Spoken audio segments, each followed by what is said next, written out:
So a lot of people are angry with the way Wicknell flaunted money yesterday at Scotland Football Club, $250,000 cash.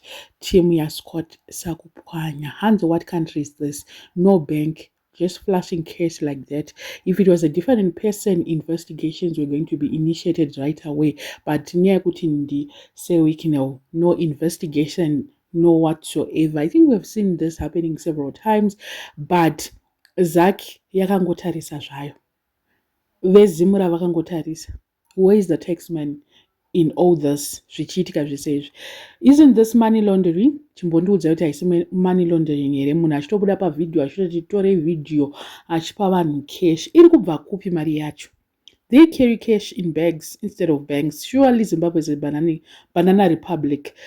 Recently, Zimbabwe Ramrot Emerson promised people $150. Ndopaona kuti life is not fair. Waita gore rese uri kushanda ubva wanzi bonus yako $150. And $150, it's like, haisi mari. What do you do with $150? Rent chaiyo 150 nogona kutadza kutokwana, but ndo yamuri kunzi ndo bonus yemacivil servants yemachiko ameno yakanzi iri kupiwa macivil servants here ameno. Vedwe zvinhu zvacho zvinotonzwisa tsitsi. Sure, South Africa uko vanhu vari kuita kuseka zvisingatomboiti. Hanzi who is this man? Iri kungotrenda kuti hanzi who is this man who is actually flashing 4 million rands. South Africa haubvumidzwe kutombofamba nayo 4 million rands. Even million rand, alright, 500,000 chaiwo unotoitwa, you will be questioned kuti where is it coming from, that 500,000 yawakabata. Muno muZimbabwe havati, isn't it like kutonzi une $5,000 ukaoneka wakaibata unonzi it's illegal?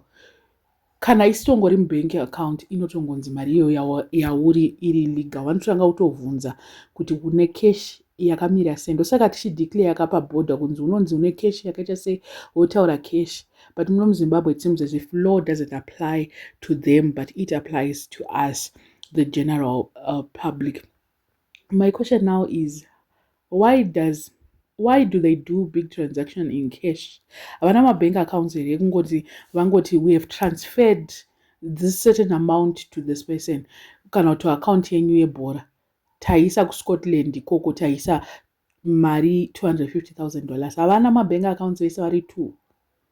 Iyo nyaya yekunzi anga kurambidzwa kudrowa mari yakawanda ndo I think yakazorisota kuti mari yake iite cash like this, because kwanga kutoita muromo kumusoro uko nenyaya yekunzi anga kudhimanda kuti paday anoda kuwithdraw ma$20,000.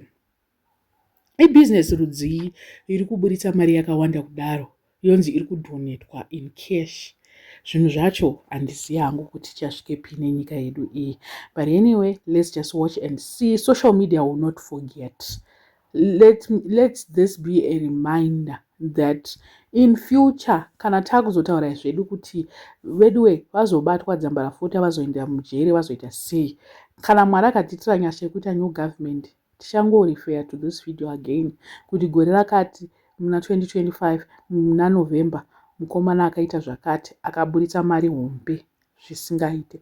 So regai tione kuti mukomana achasvikepi. Regai zvavo tione. Mwari anoona zvake tichitambura kudai. So our day will come tozoonawo takuhurawo mari svino takuitawo zviri nani, because $150 yayaka neiri kupiwa vanhu vebhora nenyaya yekuti ndeye ZANU-PF, bhora rava iri ndeye munhu weZANU-PF ka. It's not even fair at all. Macivil servants vakadzidza vakaenda kuchikoro onzi bonus yako is $150. What an insult.